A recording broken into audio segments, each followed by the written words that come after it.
It's called the Small Block Killer, and I just whip the thing to 7,500 RPM, and I would just break them. I blew the motor up. Okay, obviously you can't just do that.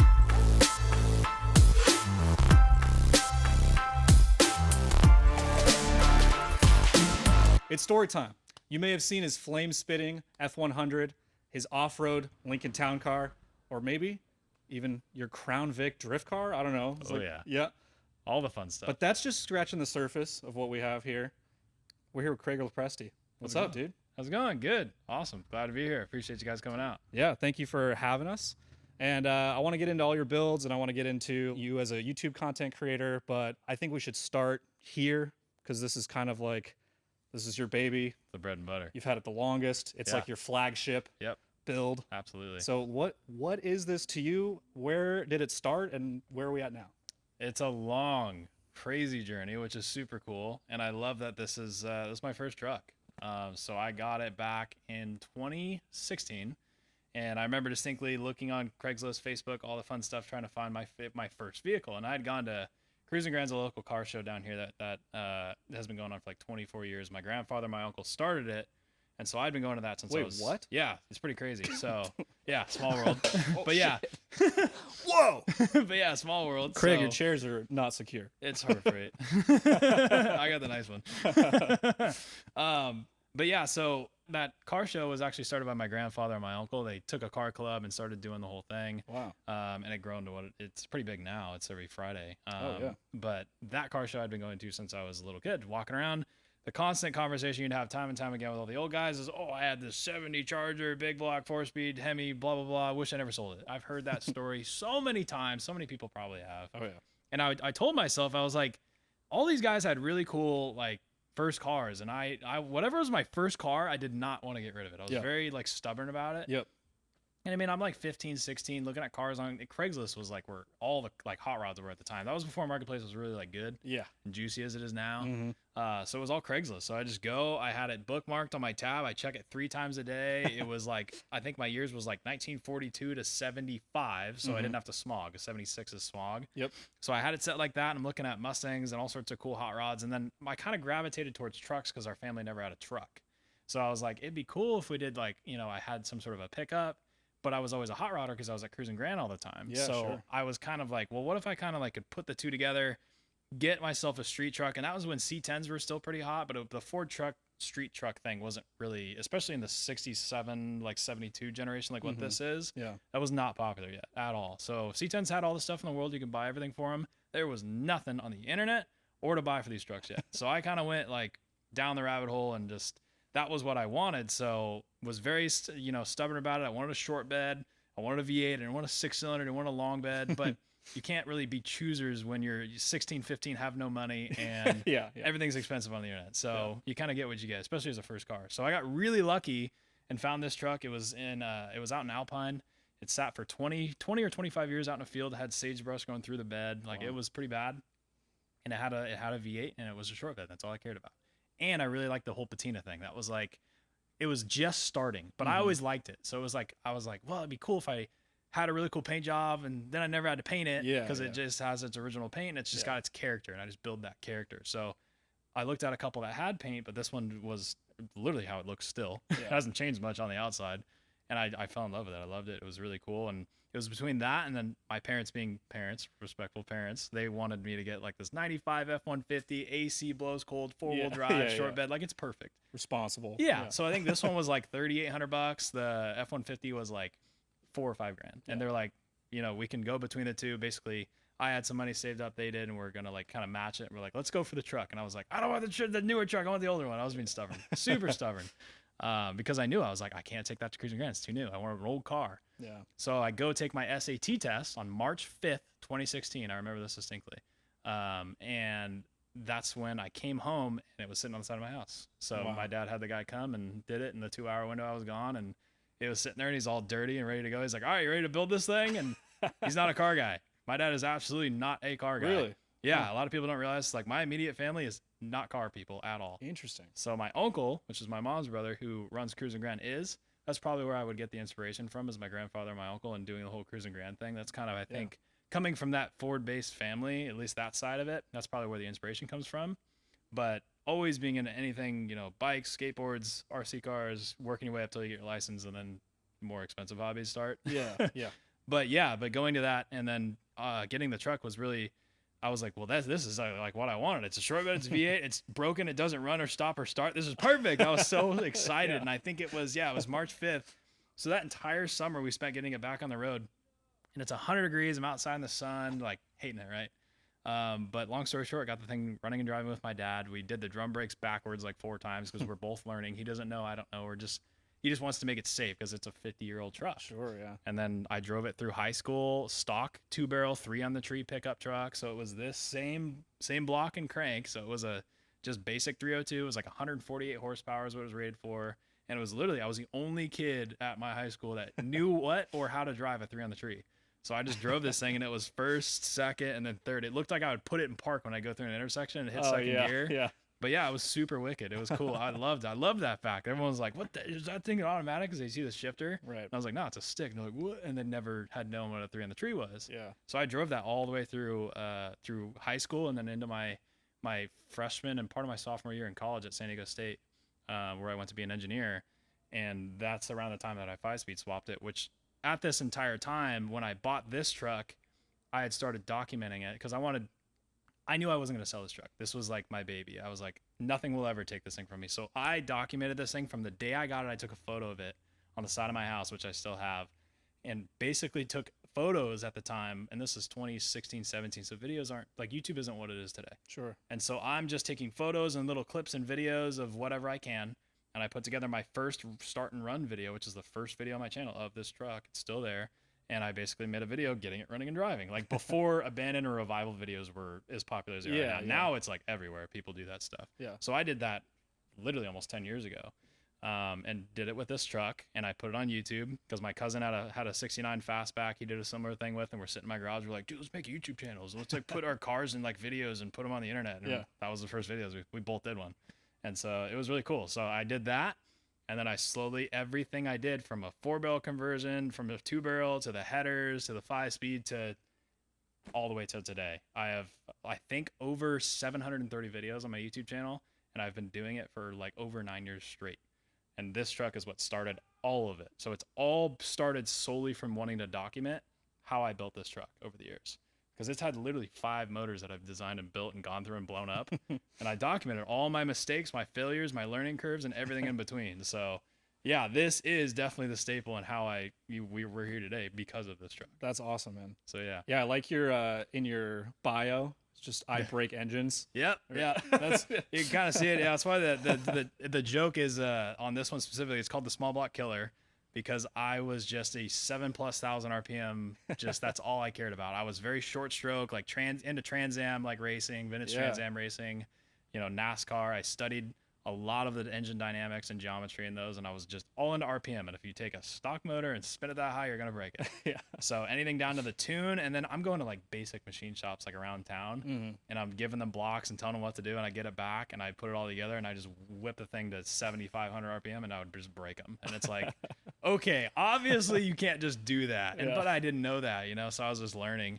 But yeah, so I was definitely known for breaking these engines, but that's kind of where the joke came a small block killer. It's really me. It's not the motor. Yeah. Because everyone's like, well, shouldn't it say big block killer? And I'm like, no, it's a lot of money and time and pain, but that's a funny joke. It's an inside joke. That's awesome. But yeah. So where is it at now? Like, give me like rough specs of what the truck is now. Yeah. So now it's pretty much at this point, it's a 71 short bed. Still, it still has the original crankshaft to this truck from when it was new. Wow. So the crank's been cut 3 times. So it's 30 under, which is a lot for most people who would just take the crank out and change it. But when I designed this motor this last time, I was very stubborn on the fact to where I told everyone, I was like, I'm going to design this thing. It's going to make 500 horsepower on 91 octane with a carburetor at 7,000 RPM. And everyone said, absolutely not. You're going to blow it up, split the block in half, whatever. And so I spent a lot of time. I think when I blew it up the last time, I made an exhaust video with Black Widow. And again, learning, had it tuned, put an exhaust that flowed way more air, means you probably need more fuel. I didn't do that. So I did a flyby shot in the exhaust video and grenaded the motor. I leaned out a cylinder, I think it was cylinder 1, chipped the corner of the piston off. It's actually my pencil holder now in my office, and it ate the corner of the piston, and it didn't blow it up necessarily, but I broke it. I broke it bad. So took that apart, started building this engine, and that was where the idea to where I was like 8,000 RPM, you know, million horsepower. Like I was like I'm gonna squeeze as much as I can out of this little baby motor, because I was like, I don't want to have a stroker engine that's got a bad rod ratio and whatever. Yeah. So I just went totally like left field to what most guys do with not only the trucks but these engines in general. And so that's where I kind of went down the rabbit hole, and I designed the pistons. I worked with Race Tech and a bunch of other companies on designing everything that goes on in this engine. But the whole thing is my design. I have an 8-page PDF where I blueprinted the entire engine down to the PO orders on custom parts, to the torque specs, to the bearing clearances. So I was very like, this engine's going to be it. And I spent, I think, a year straight getting it together, putting it together, and putting it in the truck. And on the dyno, the thing on 91 octane with the current setup, the only thing I've changed is some parts on the carburetor. It made 507 on the carburetor, or it made 507 on the dyno, engine dyno, at 7,200 RPM on pump gas. And that was like mind blowing. I like first pull it made like 450. And we're like, crazy. Okay, that's pretty good. It's pretty good. And I was like, well, I have a lot of time in this. So I want more than 450. And then tuning at JBA on the engine dyno, it made over 500. And that was 2 years ago. It's still in it. So, you know, everyone was like, oh, you're going to blow it up. I mean, there's no wood around here, but I've been pretty careful and cautious. And I knew what I was building this time. I was very, very specific on checking everything. But I did build everything in it. That's awesome. So, yeah. And it sounds legit, dude. Yeah. So, it sounds so good. Yeah, so it still has the same exhaust. It's a black... Yep. It's a Black Widow 2.5-inch stainless exhaust. So it has a set of Flowtech long tube headers. And these are very budget, like $180 set of headers.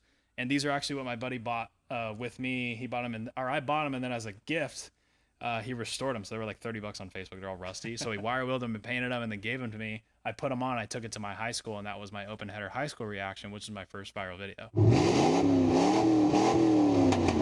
Oh, gotcha. So that video went like over 1 million views. I'm working at Little Caesars at the time, and I was like, oh, dude, this YouTube thing could like actually be a thing. And so that's when I started I think I worked at the pizza place for 4 months, and then after that, I just started like buying and flipping old trucks and documenting it and building my YouTube channel.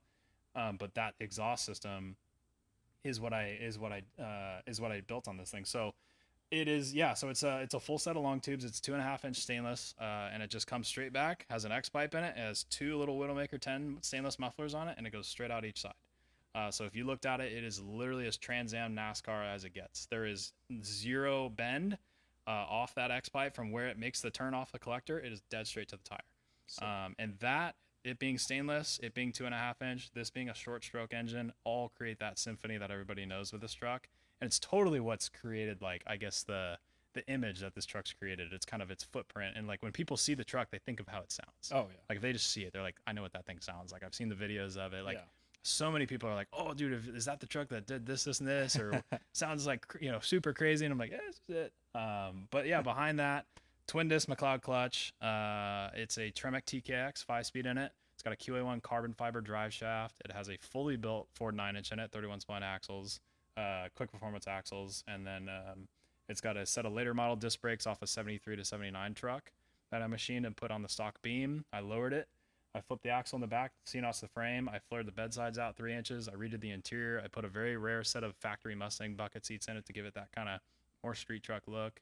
But pretty much everything else is, I mean, I say like pretty much stock very lightly, but that's still a Ford truck at heart, like for sure. That's kind of what I wanted to showcase with this build was you can still have, you don't have to have a ride tech or roadster shop chassis or something super crazy to have fun and have a super cool street truck. Because when I built this, I had like no money, so I was like building this on pennies, because I was trying to do YouTube, and YouTube didn't ever pay anything.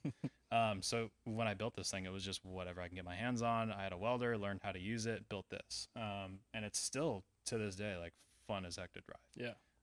But yeah, the setup is very simple. It's really nothing too crazy. The only thing about it that's really challenging now, which I'm sure we'll get into, and something I want to change, is it's still manual steering with a 13-inch wide bias ply tire up front currently, and manual brakes, manual transmission. So it's just all, it's a little rowdy, a little bit of a handful to drive. And it's 500 horsepower on tap. And it's got stock seats with lap belts. And I still have the stock fuel tank in the cab behind me. So when I tell people that, they're like, what? Like, you have what? So yeah, so those are all things we're changing now. But Nice. for SEMA this last year, I had the opportunity with Boot Barn to bring it inside their booth inside. So we took pretty much everything out of it and fully shaved the engine bay to where it is now. So there's no wiring. It's all base cleared, made everything super perfect. And then put this wheel and tire setup. So it's like a 26.5 by 11 or 10.5, but it measures out to a 13-inch wide. So Sick. it has a 15 by 10 wheel all the way around. But it has 13 inches wide of tread width in the front with manual steering and in the back. Yeah. So like, talk about just a hard, vehicle to drive. But it looks sick. That was the thing. I was like, this is the look. Yeah. So Yeah, that's for why sure. I did it. Yeah. And it totally goes with that NASCAR inspired look. That's totally what this thing was. Is to definitely have more of a NASCAR inspiration. Yeah. And yeah, it's definitely, it was very unique. It's definitely been a trendsetter. I've had people send me their trucks and they've like the same headlights, the same wheels, the same everything. And that was super cool to me because like I was one of the first people to do this kind of styling on this truck. C10s you saw, but no one did it with this kind of a Ford. So I feel like you and like Chris Eisenhower kind of started that wave of he had the really, F100s. really cool pre-runner. He was like the first guy to do that style pre-runner, and then I was kind of the first ones to do like the NASCAR inspired street truck.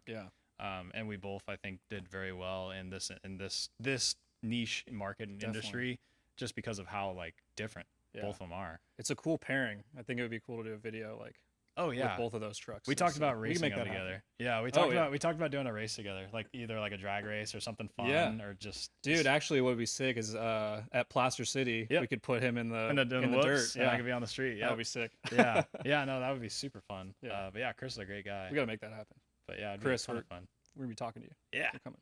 Let's do it. Hell yeah. Well, dude, I want to get into a little bit of YouTube stuff because obviously that's how you grow this channel and everything. And that first viral video, what year was that? That was the very end of 2017. Yeah. Yeah, 2017. The title is like very like YouTuber Yeah.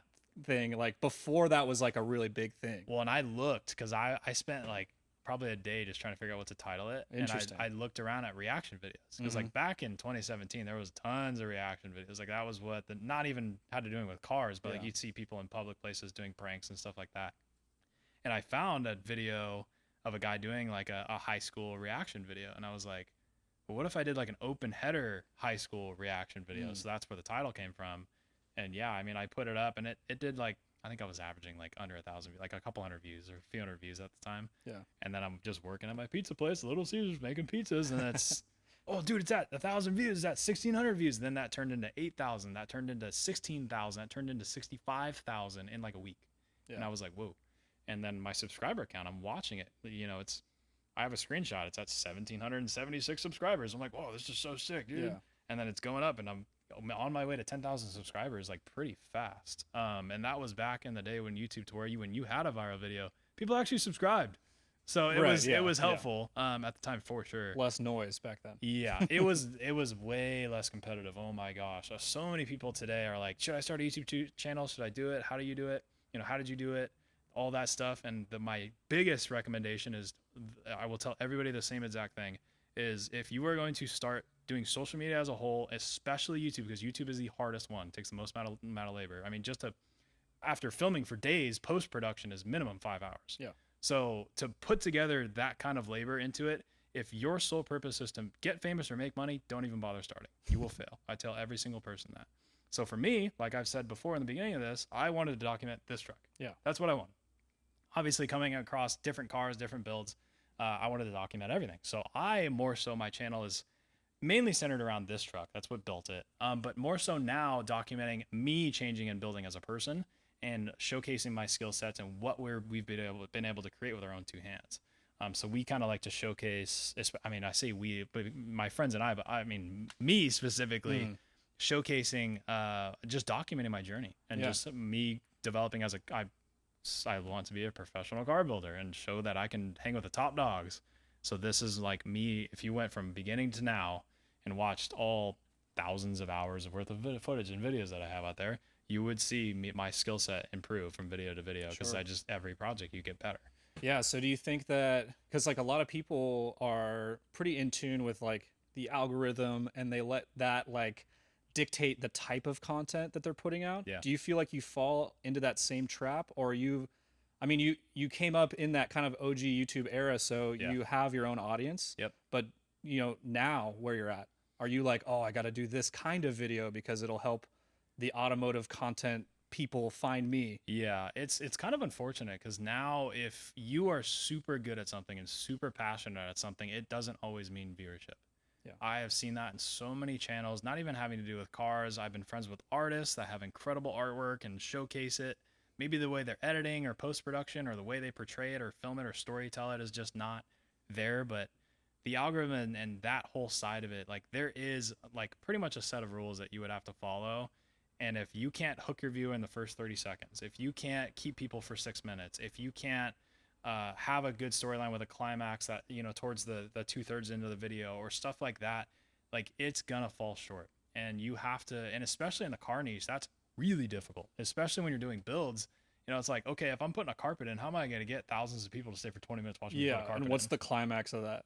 That's the hard The part. carpet's in now. Exactly. So that is like a super big challenge. So that's where like even today, I kind of set myself a little bit different to where like if you're just starting, I tell a lot of friends, I'm like, focus on quantity over quality to start to find your niche. You won't pick your niche.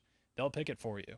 So if you think you're going to I'm a Mustang guy and I only want to do Mustangs, my channel's Mustang Mike and X, Y, and Z, that's great. You might have a Dodge in the background or you might have whatever in the background and you do one left field video that you don't do, that's now blows up and you might want to open yourself, but don't corner yourself, especially with channel names and what you start filming. Because I remember we did a C10.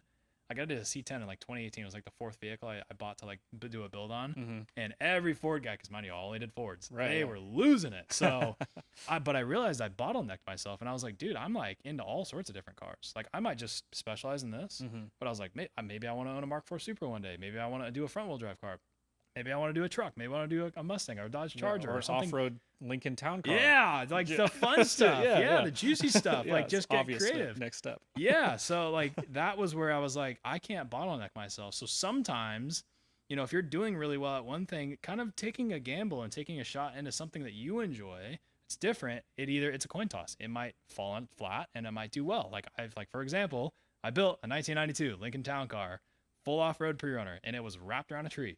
So it got built into what was called the Broha, which is basically like the Gambler 500 for SoCal, $1,000 buy and build and race. And it's out in the desert, 7 miles a lap, 15 laps. It's brutal. Like you'll start with 15, 20 cars and like 7 finish. Yeah. Like it's aggressive.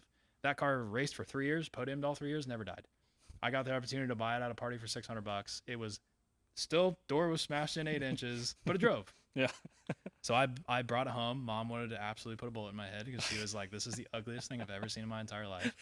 So I was like, well, I got to make this thing look cool. So I cut the whole side of the car off, door jamb, put the doors on it. And then I cut into the trunk to put the spares. I just built this kind of crazy, wacky car. And I was like, well, I did all this metalwork and bodywork on it because I was pretty good at metalwork with some of my other cars that I built at the time, kind of, again, building that skill set over time. And I was like, well, I should paint this thing. So I ended up putting the Bill Elliott Coors Light livery from the NASCAR. So, ironically, his number is 9. My YouTube channel is the Craig 909. Yeah. And so I was like, dude, this is perfect. I'll just instead of Coors, I want alcohol on the side of my car. So I had my own clothing brand, which is 909 Speed Company, which I branched off and made their own clothing brand. So I was like, dude, this is going to be my best marketing tool ever. Built the whole car, posted it up, and then everyone's like, Lincoln Town Car? That is the most grandma car ever, dude. Videos never did well. Just couldn't get it to do. But you would take the car to any Cars and Coffee or car show, and it would just win over anything it's next to. Yeah, I mean, it stands out. Yeah, it's totally a one-of-one car. Like, it's super cool. But yeah, I built it for me. But that was where I took that step, and I was like, I like this. I'm going to do it. I don't care if you guys don't like it. I'm doing it for myself. Because at the end of the day, my YouTube channel is documenting my stuff, and you guys are just part of it. I didn't want to, sell a car and go get whatever people want to watch just because it's their stuff. Like, I have to be passionate about what I'm building, or I don't want to do this because you're going to get burnout.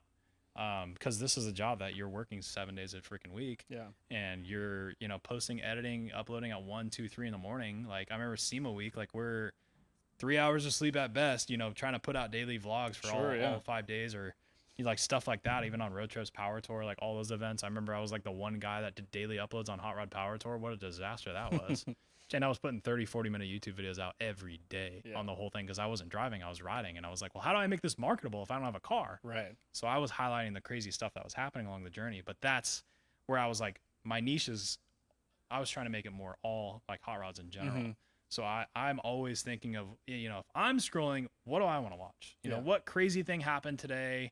Or if I'm working on something, what's the hook? Mm-hmm. And you have to clarify that in your title and thumbnail. So like you've probably heard it a million times. The number one person that does this well is Mr. Beast, because if you click on one of his videos, the first thing he says is his title and thumbnail. Yep. And you could take a class and go to college on just this type of dynamic in terms of YouTube, because of your watch time, your viewer retention, and your hook. So the one thing we've kind of shifted to now, I still build the cars that I want to build, and I found my niche, and my niche is definitely Ford truck. But when we're filming videos, we're not, drowning out. Our intros aren't 3.5 minutes long. We're just talking, telling us how our day is, going to the gym, shooting some B-roll there. Then we get working on the car. It's like right straight into we took our intro cutscene out. So we just go straight into it now, because it's just like those first 30 seconds are so valuable now, just because of how absolutely competitive YouTube is. Yeah. Before, you could post whatever you wanted. I mean, there are some guys, like for example, like a Casey Neistat's video is so busy. Like it's just like him longboardings. There's probably 3 minutes of him just moving the camera around, and him getting to his desk before he starts talking. You can't really do that anymore, because people just get bored. They're like, okay, like what's going on, Right. So now YouTube's kind of shifted, and that's where the algorithm comes in, to where the algorithm will favor channels that can last a lot longer than 30 minutes, 3 minutes, 6 minutes. And usually if you can get people past the halfway point in the video, they usually are going to watch the whole thing. Yeah. And again, YouTube's a business. So if you have a long 20+ minute video, people are watching all of it. There's usually ads in those videos. If you have a channel of a decent size, well, YouTube's going to make money on every single one of those ads. So if people are watching more of your video, more of the ads, they're making more money. That algorithm is going to push your video further. But that comes down to your content being good and it being filmed well, and you're not drowning things out. So if we're explaining something, like even if it's engine dynamic, getting really into the nitty gritty, like we try not to do anything more than a minute or two. Interesting. So yeah, it's definitely a challenge. Yeah. It's super fascinating to just the whole landscape with short form content becoming so prevalent as well. Like it really is killing a lot of the long form stuff. Yeah. Because attention spans are getting so short. It's wild. Like we were at dinner last night, and we went and shot some stuff of this truck, and I'm like two-stepping on the bridge. I just posted it. And like I've spent 3-4 hours on a short form video. It's super good. It's edited awesome. I did it on my computer instead of my phone, like the whole thing. I literally could post it like a 6-second video of my truck just whacking the two-step a couple times, and it will do 8x of that video. Yeah, it doesn't matter. It's so dumb. So like that's where, when it comes down from the long form to the short form dynamic, they are completely opposite. Oh yeah. So if you are really, and you see this a lot, you have a Instagram page that's really, really popular. He's got 100, 200, 300,000 followers. He's got 5,000 on YouTube, and he can't go anywhere. Yep. Because the content is completely different. So that's why, like, if you look at my two social platforms, the vehicles are the same, but they are portrayed way differently. Because attention span on Instagram is like you're on the toilet, you're just scrolling, dude. Yeah. Like it's fast. Like I'm bored, keep scrolling. It's you gotta again hook, but like on YouTube, you gotta have 30 seconds to that 3 minute. Like you got 3 seconds on short form, and if you don't get them in 3 seconds, they're gone. Yeah. So that's the difference there. So like with the short form stuff, we're even faster. We want to like hit. Like that, scratch that satisfying like itch in the back of your head to when you're watching my stuff, and it just like kind of like the cool guy, like hell yeah, like that's like the kind of video that I try to put out. Do you find it challenging to kind of like be in those two headspaces where you have to create all of this content for different platforms, or do you think that like because it's your job, you're just in it, it's part of the motion? I've gotten used to it, but I can definitely say like when we were doing this thing for SEMA, trying to cover all those bases, and like. It's 3 a.m. You finish the YouTube video. You got to put something on short form. And you're scrolling through your camera roll, and you're like, I didn't take any good video. Yeah. And you're like, oh my God, I got to piece something together. Like that's hard. That's challenging. So that getting those two to work together. But I've seen a lot of guys like, some guys have camera crews and employees and this, that, and the other. Then in that case, then yeah, they can totally have a guy walk around with an iPhone all day. Of course, yeah. So for me, I started my channel by myself, and I was the only guy in my high school walking around with a GoPro Hero 3 Plus Silver. I remember what it was. This was like we're on what, 12 now, 13, 14. So that was a way long time ago, and everyone made fun of me, and I was doing it by myself for years. And only until like the last, probably I'd say 3 years, did I have a good friend of mine, Andrew, come and he's edited, I think we're at like 150 something videos, but I still have 700 plus on my channel that I did by myself. Yeah. And he doesn't do all of them. So, but having an extra set of hands, then yeah, it's like I can focus on work and working on these, building these cars. Cause that's the crazy thing about YouTube too, is you, especially in the car niche, you're the producer, you're the mechanic, you're the guy that orders all the parts, inventories all the parts, schedules the videos. And if you got merch, you are going through the whole, you run the Shopify store, do the advertising for the brand. Like you wear so many hats. It's unreal. So that's where like you list that off and you see all these guys are like, oh, I want to start a YouTube channel, X, Y, and Z, and they get any sort of traction. And it's like, okay, do it for a month. Yeah. Then do it for 2 months, then do it for 3 months. And it's like, usually they can't keep up because it is so absolutely draining. There is no moment ever that I've been able to, like, Monday to Friday, get here at 8 or 9 and leave at 5. I always leave here. I get here 8 or 9 and I leave here at 9 to 2 in the morning. Every freaking day I'm here. I minimum pull like 12-hour days here. But it's what I like doing. Mm-hmm. I am in mechanical engineering. I got my bachelor's at San Diego State University, so I could go get a desk job and, General Atomic, Northrop Grumman, whatever, and just sit in front of a desk all day. But I just couldn't do it. If we're on the computer for 4 hours putting a YouTube video together, I'm like, okay, we're done touching the computer for the day. I'm clocked out of that. Yeah. I have to do stuff with my hands, and I kind of see myself as like a visionary and an artist in terms of cars and this niche. So I really wanted, like, that's what I have to do. So yeah, that's where all of this social media is just basically filmed, and the storytelling is just put together differently on these platforms, and whatever favors it, you see what does well and what doesn't. Yeah. So you can kind of tailor to that. But I think having this tool, this truck is literally a tool, to the way it sounds, to where you could scroll and you see 2 seconds and you hear this thing just rev. It's got your attention. Mm-hmm. That's why I built it the way it does, because I wanted that. And ironically, everybody else does too. So it's just satisfying. It scratches that itch. Yeah. You know?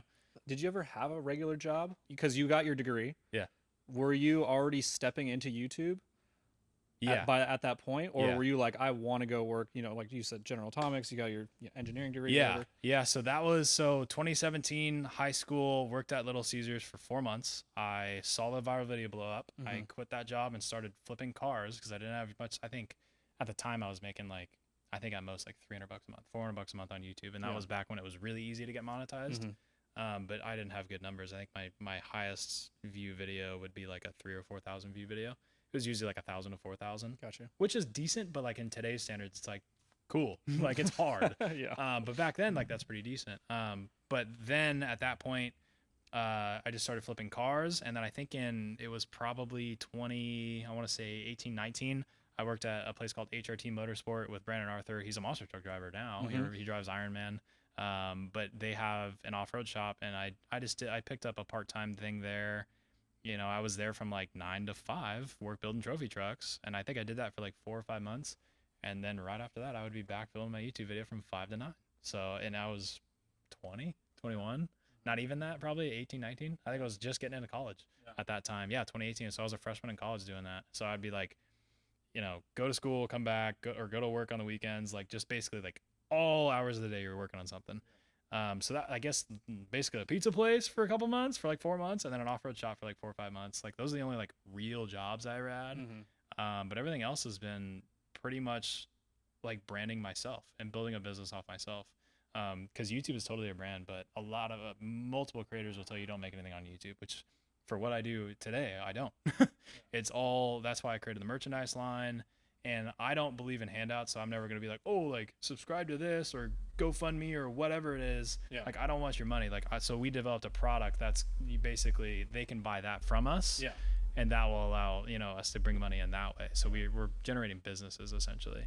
And that's the avenue I wanted to take. So I basically branded myself over the years and built this brand, and the YouTube channel got bigger and bigger and bigger to the point to where I went to San Diego State for like 6.5 years. It was a really freaking hard degree to get a mechanical engineering degree. But while I'm building my brand, I had built it while I was finishing the degree, and pretty much at the point to where I'm doing my senior project, I had this shop, and I was going from Ramona all the way to La Mesa, where San Diego State is, and that's like a 45-minute drive, and then up to where we are now, that's another 45-minute drive, and then back home. So it's like 45 every single day.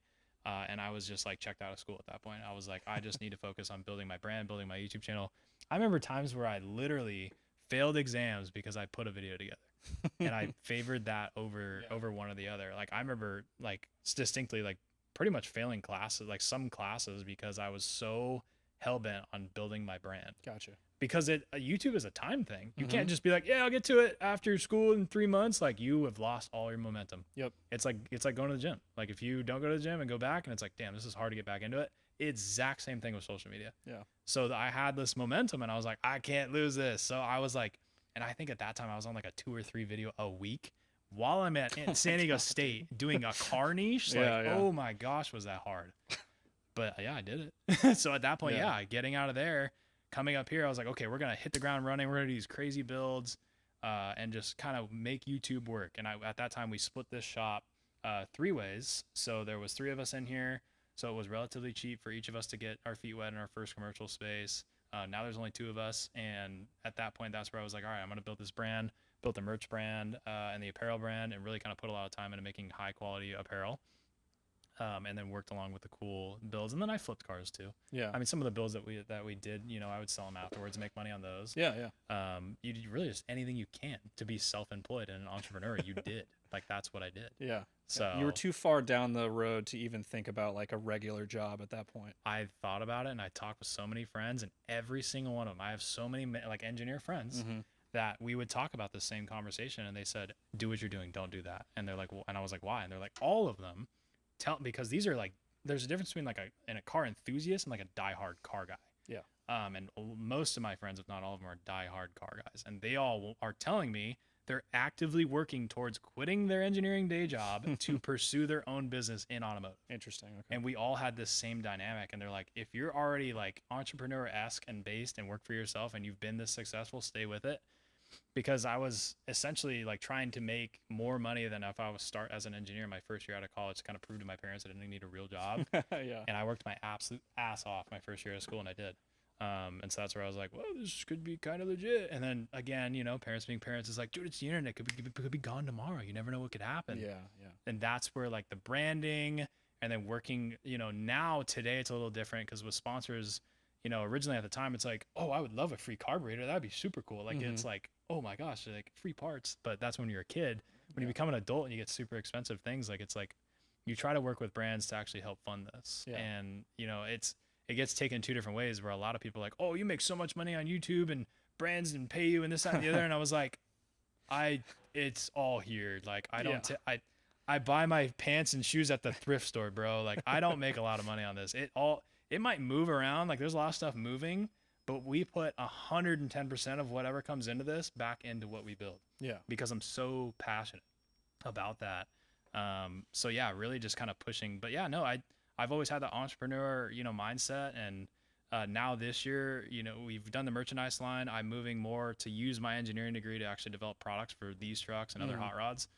So I'd love to have like, you know, 909 Speed Company, like tagged products that we design and built in-house. It's all made by us, and it's like a part that I could stand by. Very cool. I want to put a dent in the automotive industry with like my own product base. That's kind of where I'm at next. And that's more like when it comes down to like, oh, you two could be gone tomorrow. It's like, well, my established brand that makes really good parts, that will never go away. Gotcha. So that's where I get that safety net. And that's definitely like where How I'm at far now. along into that process are you? We have a couple prototype parts that we built so far. So now it's the hurdle of, I've never ran a business before. This is all kind of self-taught, seat of my pants. So it's like, okay, we built a sick part. How do we duplicate this and make 2 of them? Yeah. That's really hard. That is so difficult. Oh my gosh, especially if it's a fabricated piece. Yeah. Like if it's, you know, a CAD SolidWorks file and it's machined, just push button again, right? Yeah. Load the stock in and you're ready to go. But when you have a fabricated piece and you're trying to make 200 of them, you're like, this is, how do you cut? I was going to say, you're going to need more space, man. Yeah. If you want to. And so that's kind of like, we've been talking about this last couple of weeks. That's where it's like, okay, you've outgrown your space, but we're in San Diego, which is the most expensive industrial area in like borderline the world. Yeah. It is so incredibly expensive to have shop space here. You can't buy a house right now. Like just everything's so difficult. So it's like, well, the world isn't going to bend over backwards for you. So you have to just, there's people buying houses every day. So if they can, you can. So you just got to figure it out. So that's where my stance is like, you know, you can't just wait. I'm not a waiter. I don't wait around until the world opens its doors. You know, you could die tomorrow. So like, I'm very like, figure it out. So that's where it is. Like now it's more so, let's kind of, you know, I've like I said, wear so many freaking hats. So we're trying to get the short form, have guys help me, trying to help me, you know, build the cars. You know, come over, I'll give you pizza and beer and turn some wrenches and get some extra hands in here. I have a really good friend group that's very supportive. I can't thank every single one of my friends that even just come and drink my beer and point at me and like don't do anything. It's cool to have people around hanging out with you when you're working like 12, 14, 16-hour days. That goes a long way. So if you have that one friend that like works his absolute like butt off, go hang out with him. Just sit in his garage and just be present. Just hang out. You'd be surprised how motivating that is. So yeah, I think that's definitely where I see myself. That's awesome, man. But yeah, I want to get into some of the builds. Maybe not all of them because you have like a fleet of vehicles that you've done. But I'm interested in the Crown Vic drift car. Okay. So how did that even come about? Yeah. Is this an idea that you've had for a while? Yeah, it's kind of a right place, right time. I've always wanted, there's certain like niche cars that I went like down the rabbit hole. You're in every Facebook forum, like you know everything about these cars, but it's like, you know, like it's a niche car. Like for example, my daily driver is a Mark 1 Focus, but it's an SVT Focus. So like that's a weird niche. So like the Crown Vic guys, you could see a Crown Vic guy walking down the street and you're like, that's a Crown Vic guy. Like they have a specific aesthetic and it's not me. Like by any means is it me. Crown Vic guys are their own, you know, I don't know. I don't want to downplay Crown Vic guys because I am one, but they're like, they don't really weld anything on their cars. Like if it doesn't bolt on, if it doesn't bolt on it, they're probably not going to put it on. Gotcha. So Artine is one of the guys I shared my shop with when there was 3 of us in here. And he used to have a friend that would just buy and sell cars like all week long. And one of them bought a white manual Crown Victoria. It had a manual swap in it. Yeah. That guy sold it to this guy, sold it to Artine in like a week time. Like it just jumped around. Like guy beats the crap out of it, does burnouts, sells it. He beats the crap out of it, does burnouts, and then it goes to Artine. It comes here. He plays with it for a little while. And then I freaked out because it was a P71 and it was an 08. So it was an ethanol flex fuel car. And it had a stick in it. And I was like, oh, this is like the holy grail of Vics. Do you realize that? Which is what the last 3 guys probably said too. Oh, yeah. Oh, yeah. But if you're not like a niche Vic guy, you're like, oh, yeah, whatever. Like a white Crown Vic. And it's got a, do they come with manual? Like they never made a Vic with a manual. And like I went down the rabbit hole on how to do one, and I was like, this is a ton of work. So long story short, bought it off him. And I was like, okay, I don't know what I'm gonna do with it, but I was like, I'm gonna daily it, right? Daily drive it. Something goes wrong. Cylinder number 8 injector hangs wide open, and it bends a rod and blows the motor up. And I was like, dude, you break engines. Yeah, kill engines for a living. I can't catch a break. And it was at the same time I think my crew cab, which is the 4-door version of this short bed right next to me. That truck, I had an oil pan rust. It like rusted and like had a pinhole in the pan. That turned into a full motor rebuild because I can't weld the pan with oil in it. So I'd take it out, flip it over, and I'm like, well, while I'm here, you might as well spiral. So I'm like the king of that. So the Vic was no different. So, and I was like, I tried everything to fix that thing and not believe that it blew the motor up. And you would start it and it literally bent a rod so bad that the skirt would hit the piston. It was so bad. So yeah, it was not a good time. And so I ended up pulling the motor out, found a junkyard motor, brought that thing here, made the biggest mistake of not rolling it over in the junkyard. That one exploded. So about a $400 junkyard motor. I had it on video. I put it up on the stand, pulled the pan, and all the rods went ting and like fell out of the pan. I was like, this one's worse than the one that was out of the car. So bad. And then so I get a third motor. And I found one up in like the middle of nowhere in the ghetto in some dude's backyard. He stuffed it in a Fox body and it was sitting in the dirt. It was horrible. Pull it out, bring it here. I just trusted the guy's work. He just did top end head gaskets. And I already been burned twice. So I was like, at this point, I have no money. $600. I'm going to try it. Put it in the car. He gave me a set of headers for it for a Mustang. And I built long tube headers in that thing. And it had a Tremec 3650 in it, 5-speed out of a Mustang. I was working with a company, or I'm still working with a company, McLeod. So we ended up doing, because I told him I was like, it'd be cool to do a drift car with this thing and kind of go down that rabbit hole. And once I blew the motor up and I was already in there, I was like, yeah, we're doing it now.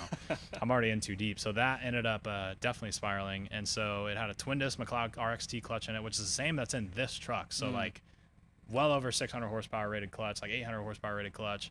I put that motor in it, and it was a non-PI bottom end with PI heads, which was the higher compression, better flowing, 2-valve. And we did this on a budget. So everything was like cheap motor, cheap transmission, I luckily had some sponsors that supplied some of the nicer stuff. Black Widow sent a builder's kit, and I built a wicked exhaust, and I had cutouts on it. Yeah. So I could flip a switch, and it would just dump off the X pipe. Oh, sick. So that thing was like wicked loud. I had Darden tune it on ethanol and on pump gas, so anything over 4,000 it would shoot flames. Sick. And yeah, then me and Franklin built a cage with full interior in the thing, and it was like 4-door party car. I was trying to build the American Chaser, like JZX. Okay. Yeah. And I was like, I want an American Chaser, so I was like, dude, white 4-door Crown Vic, like let's go. So I did the cage, and I had the full harnesses and seats on the power sliders, so you can move the seat forward and backwards. Full harness, hydro, chassis mounted shifter I designed and built myself. And then I did a full Rough Riders off-road livery on it. Mm-hmm. And that was like the end with it. And then I slammed it. I had 18 by 10 and a half all the way around, which is huge for a Vic. Yeah. And every guy's like, dude, you put those on the front? And I'm like, yeah. And it was a crazy car. But it was always one of those, like, you always have these like dream bucket list builds you want to do. Yeah. I did that build, and I was like, well, I'm in it. I don't think I'm ever going to build one of these again. So I went like all the way. And so I did it had 410 gears. It had an LSD in it. We had Jesse at the differential and oxygen shop went through it and fully, helped him with the rear end in it. And we went like, it had way like the nicest stuff that you could put in that Vic at that time. That's awesome. It definitely spiraled, but the car was sick because it was like a one-off. Like if you saw the car, like people knew the car because it was like the nicest drift car Vic, because they're normally like sheet metal door panels, gutted interior. So I was trying to make like a super clean one, and it came out immaculate. And so again, like I go back, YouTube isn't the most profitable thing. So if I had all the money in the world, I would still have it. Yeah. So I ended up selling it to a guy. He beat the crap out of it for a few weeks. I think it went back up on Marketplace again. So the car's kind of bouncing around. Awesome. But if someone gets that car, it's a super nice car. Yeah. So yeah, that thing is sick. That's rad, man. Is there any like car builders you really look up to? Yeah, absolutely. Chris Ashton of Ruffian Cars is probably like, he did a white 64 Galaxy. We didn't even talk about it, but one of the main, besides the trucks, I bought a 64 Galaxy 2-door hardtop. I spent 4, 5, 6 years of my life ruining it, building those cars. Have gotten none of them done. And it's so like that car was a huge learning curve in terms of sheet metal body, metalwork, all the fab stuff. That's what taught me how to fabricate. And then I watched him literally build one for SEMA, and it was like, that's it. Like that's what I wanted to build. And he did it so fast. And I remember going to SEMA. I filmed a video with it. This was, I think, 2023. I think he debuted it. And I spent 3 hours in that booth looking at that car on one of the days. And I talked to him. He's a super nice guy.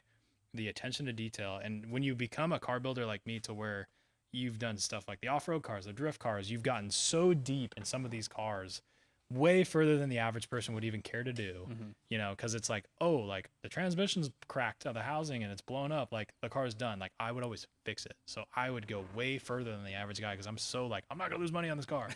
So that's like, that dynamic is just, and then when I saw him, the level of builder that he was just like cutting all that car completely out, cut everything out. And the level of work that guy did is just incredible.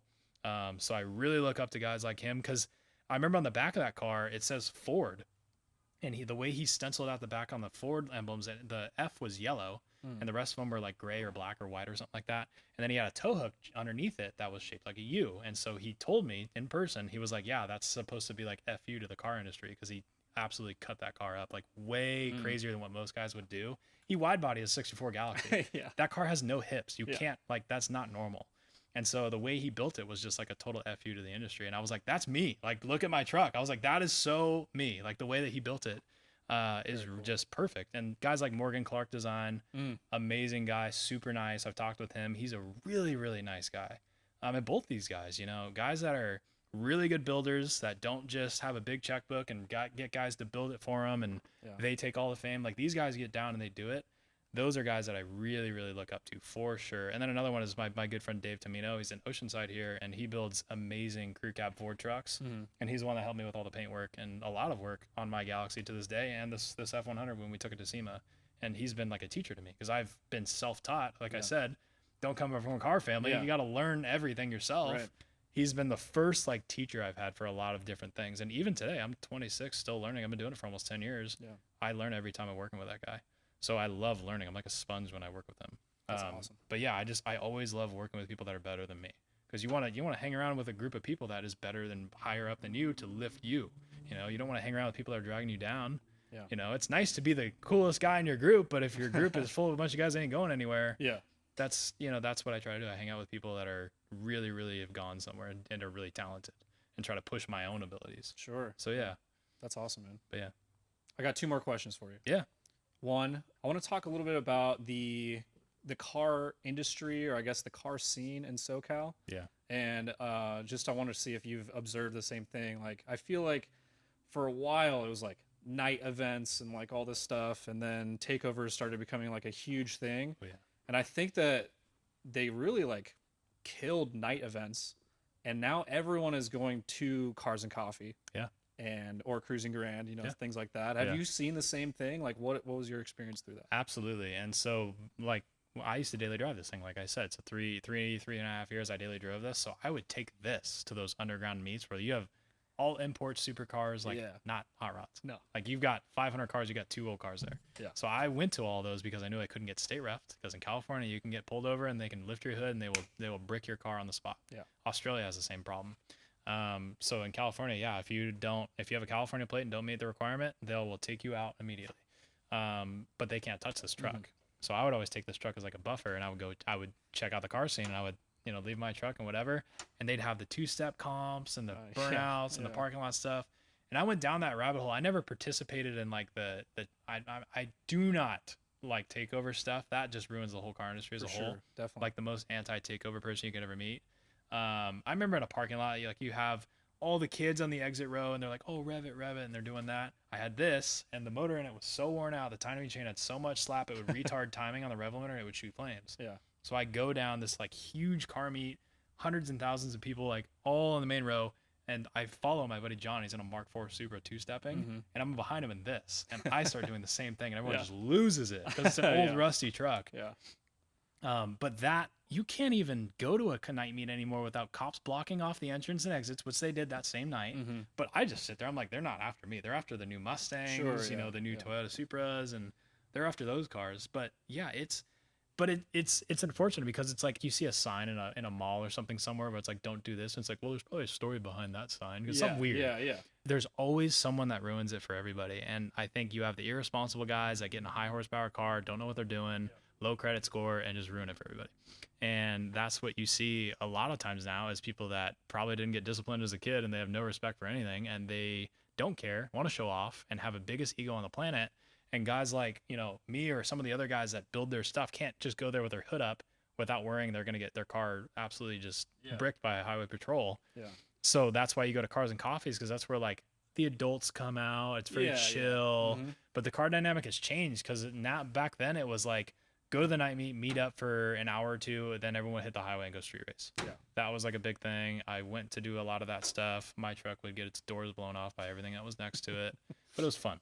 But again, I was like absolutely like safetied in this. Like no cop was going to touch my pickup when there's all these new cars around me. For sure. So it was fun. But yeah, the car culture now is unfortunately, it goes back with social media. They go hand in hand. When you've got guys that are, it's like, who has the most amount of money? You've got guys that are Ferrari swapping and Jay-Z swapping every chassis known to man.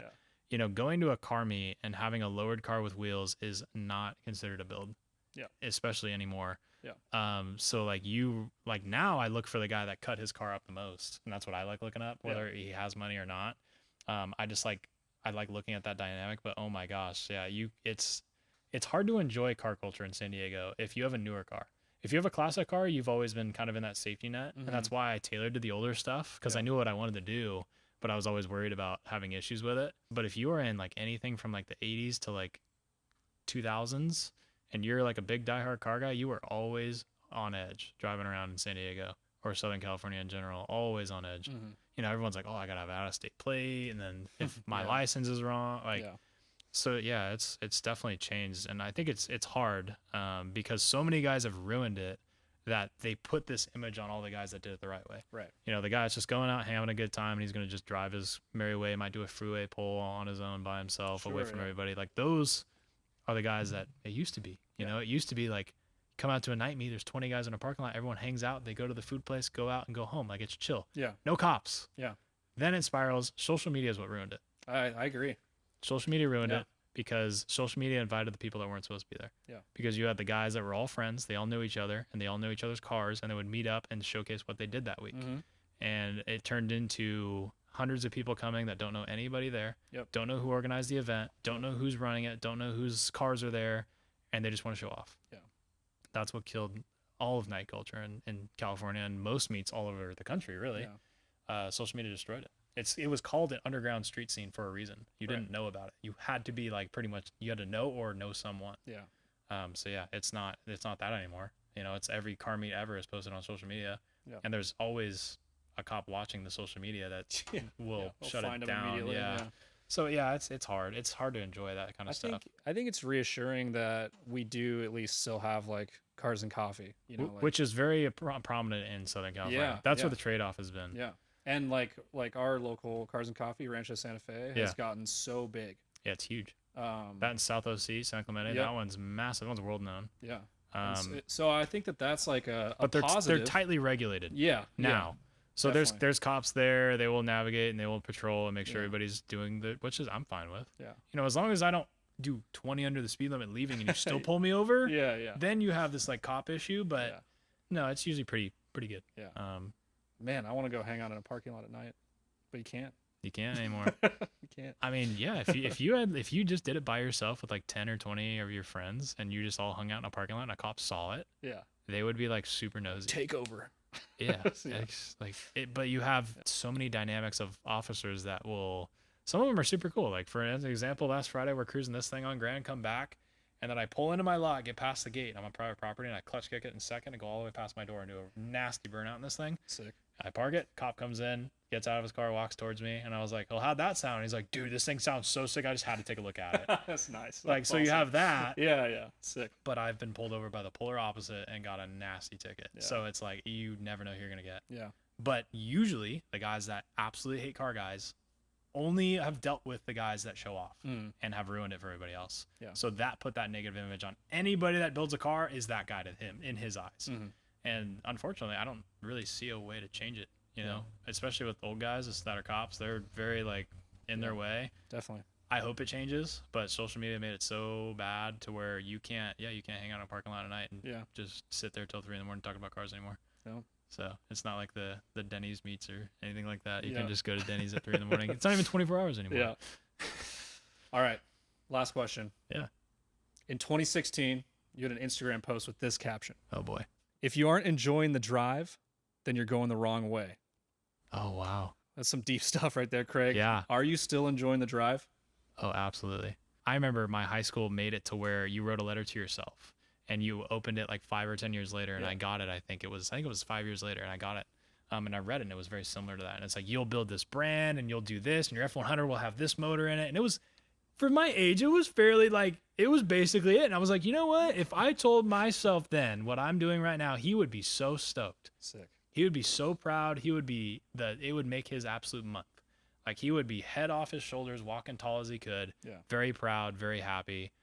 And yeah, I think that there's definitely low points. I'm still human. There's times where I just want to leave the shop and just like, I'll go ride my bike at the beach. I'll go bowling. I'm a big bowler. I'll go do things that are totally what you wouldn't expect me to do just because it's fun. Yeah. It's not cars. I don't always like doing cars. As much as I do it 7 days a week, 12 hours a day, sometimes I don't want to do car stuff. What would you be doing if you weren't building cars? I would probably be into the graphic design rendering with cars. Okay. I couldn't see myself doing something other, but I would be more in the graphic design, 3D modeling. Sick. It would probably be more into like I want to develop parts, but I'd be more on the car render side. Awesome. I would be into the artistic side of it just because that's just how my brain is. It's like, what if you did this, this, and this? Yeah. probably be On in your that side. Instagram, I saw some like drawings that you did. Yeah, I used to draw stuff, Yeah. but my pen and paper skills were but on the computer, I used to Photoshop the crud out of anything I could. I would grab a wheel off this car, fender off this car, and Nice. that I was very into like custom renderings and stuff like that. So I'd probably be like a commissioned artist that would do like custom renderings and stuff like Sweet. that. But yeah, no, I'm absolutely just loving the drive. I always look forward to the next big thing tomorrow and then on, and I look backwards at my past and I'm very proud of it. I'm extremely proud of what I've built, with me and my friends have built. And, I'm always looking forward to where I would see myself in a year, 5 years from now. I always just see more. And that's what I like about not having the desk job. Yeah. It's always, you can be as successful as you want to work and you want to be, you make your own schedule, you make your own pay stub. So it's like, if you are unhappy, you can change it in an instant, in a day. And I've done that plenty of times to where I've seen what works and see what doesn't, and I'm not happy. And we'll just go on this crazy frenzy and sell stuff and just start over blank canvas. And, some things that you don't want to do, and it might not be the most like tread lightly situations that you're scared of. Sometimes taking that first step is the best step you'll ever do. And that's something I've 100% experienced throughout this whole journey. So yeah, absolutely. Enjoying the drive, looking forward to the next thing, and always try everything. You never know where you'll get. So yeah, just try to be a trendsetter and a leader, and don't always follow around. Basically, don't stay in your own lane, but build your own lane. Then everybody else can kind of come into it and follow behind you. Nice. I expect to see that on your Instagram caption a little bit later, maybe tomorrow's Yeah. post. Yeah, there you go. Yeah, you might. Yeah. Dude, thank you so much for taking the time, man. Yeah, of really course. appreciate it. Yeah, no, I appreciate you guys coming out. This is cool. I'm stoked to see what you end up creating out of this, and yeah, it's just cool to see what you've built and where you're gonna go. Yeah, no, it's always cool. I think a lot of the people that I'm friends with that have seen my stuff and what I built, they're always like, "What's he gonna come out with next?" Like they see a post, they see my name, they scroll, and they're like, "What's he doing now?" That's awesome. I love that. So I always want to create and build more. I'm a big creator. I want to build stuff. So always looking for the next cool thing. Love it, man. Yeah. Thank you so much. Yeah, I appreciate it. And thank you for watching. Please subscribe and let us know down in the comments who you want us to talk to next.